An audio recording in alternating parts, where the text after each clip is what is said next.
ধর্মীয় ভাবগাম্ভীর্যে পূজা অর্চনার মধ্যে পালিত হচ্ছে বৌদ্ধ সম্প্রদায়ের প্রধান ধর্মীয় উৎসব শুভ বুদ্ধ পূর্ণিমা। এই দিনে ভগবান গৌতম বুদ্ধের জন্ম, বুদ্ধত্ব লাভ ও পরিনির্মাণ লাভ হয়েছিল। এই উপলক্ষে সারা দেশের মতো ৩ পার্বত্য জেলায় বইছে উৎসবের আমেজ। রাঙামাটি, খাগড়াছড়ি ও বান্দরবান প্রতিনিধিদের তথ্য ও ছবি নিয়ে আসিফুর রহমান সাগর জানাচ্ছেন বিস্তারিত। পূজা, পঞ্চশীল গ্রহণ, বুদ্ধ মূর্তি, সংঘ, হাজার প্রদীপ ও বৌদ্ধ ভিক্ষুদের পিণ্ডদান সহ নানা আয়োজনে পালিত হচ্ছে বৌদ্ধ ধর্মাবলম্বীদের সবচেয়ে বড় ধর্মীয় উৎসব শুভ বুদ্ধ পূর্ণিমা। রাঙামাটিতে ধর্মীয় ভাবগাম্ভীর্যে পালিত হচ্ছে দিনটি। এই উপলক্ষে সকালে বের করা হয় বর্ণাঢ্য শোভাযাত্রা। পরে আসাম বস্তি বুদ্ধাঙ্কুর বৌদ্ধবিহার প্রাঙ্গণে অনুষ্ঠিত হয় ধর্মীয় সভা ও প্রার্থনা অনুষ্ঠান। এতে প্রধান অতিথি ছিলেন সেনাবাহিনীর Rangamati region commander brigadier general Mohammad Nazmul Haque. আরও উপস্থিত ছিলেন zone commander lieutenant colonel Junaid Uddin Shah Chowdhury, Rangamati জেলা বিএনপি সভাপতি দীপন তালুকদার দীপু সহ অন্যান্যরা।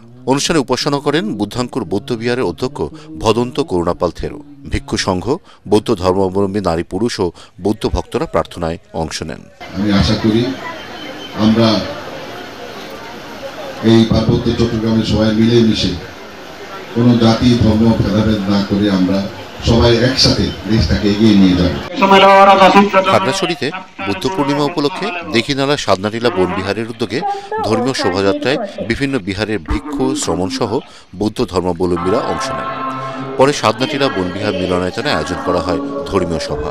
এতে বক্তব্য রাখেন বনবিহারের অধ্যক্ষ বুদ্ধ বংশ মহাস্থবির ভান্তে। আমাদের আজকে বুদ্ধ পূর্ণিমা। বুদ্ধ পূর্ণিমাতে ভগবান তথাগত সম্যক সমুদ্র জ্ঞান লাভ করেছিলেন। তথাগত ভগবান বুদ্ধের জন্ম লাভ, তথাগত ভগবান বুদ্ধের মহাপরিনির্বাণ লাভ। আমরা সে বিষয়ে আজকে সবাই মিলে রেলি করে আমি বুদ্ধ পূর্ণিমা পালন করতে যাচ্ছি। বিশ্ব শান্তি কামনায় বান্দরবানেও বের করা হয় শোভাযাত্রা। এতে বোমাং রাজা উচপ্রু চৌধুরী সহ বিভিন্ন বৌদ্ধ মন্দিরের ভিক্ষুরা অংশ নেন। শোভাযাত্রা শেষে রাজগুরু বিহারে সবাই মিলিত হন প্রার্থনায়। এ সময় ধর্মীয় দেশনা দেন রাজগুরু বিহারের বৌদ্ধ ভিক্ষুরা। আসিফুর রহমান সাগর, এটিএন বাংলা।